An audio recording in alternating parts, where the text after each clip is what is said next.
এক রাজপুত্র, নাম ডালিম কুমার।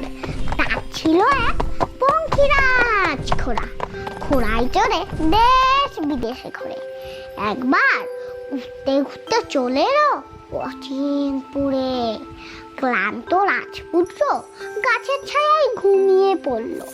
সেই গাছে থাকতো ব্যঙ্গমা আর ব্যঙ্গমী। তারা কথা বলছিল। রাজকন্যা কঙ্কাবতীর কি হয়েছে জানো? কি হয়েছে? সে এখন রাক্ষসপুরীতে বন্দী।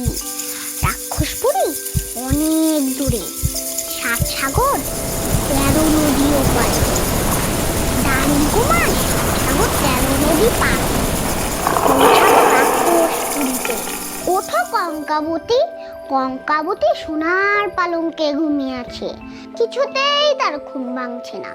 কঙ্কাবতীর মাথার কাছে রূপার কাঠি এবং পায়ের কাছে সোনার কাঠি। ডালিম কুমার মাথার কাছে সোনার কাঠি নিয়ে এলো এবং পায়ের কাছে রূপার কাঠি। অমনি কঙ্কাবতী জেগে উঠল। কি সর্বনাশ! তুমি তো রাক্ষস চলে আসবে। রাক্ষস ছেড়ে দিল।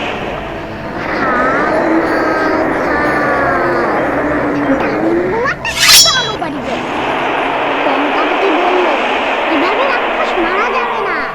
রাক্ষসের প্রাণ আছে টিনের কৌটার ভিতরে।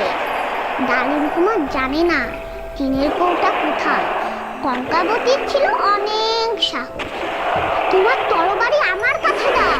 পালঙ্কের নিচ থেকে একটি কৌটা বের করলো। তা খুলতেই দেখলো একটি ভ্রমর। কঙ্কাবতী তরবারি দিয়ে ভ্রমরটিকে কেটে ফেলল। তারপর ডালিম কুমার ও কঙ্কাবতী বেরিয়ে এলো রাক্ষসপুরী থেকে। আমি কঙ্কাবতীর সাথে দেখা করতে যাচ্ছি, তোমরাও এসো কিন্তু। Bye bye.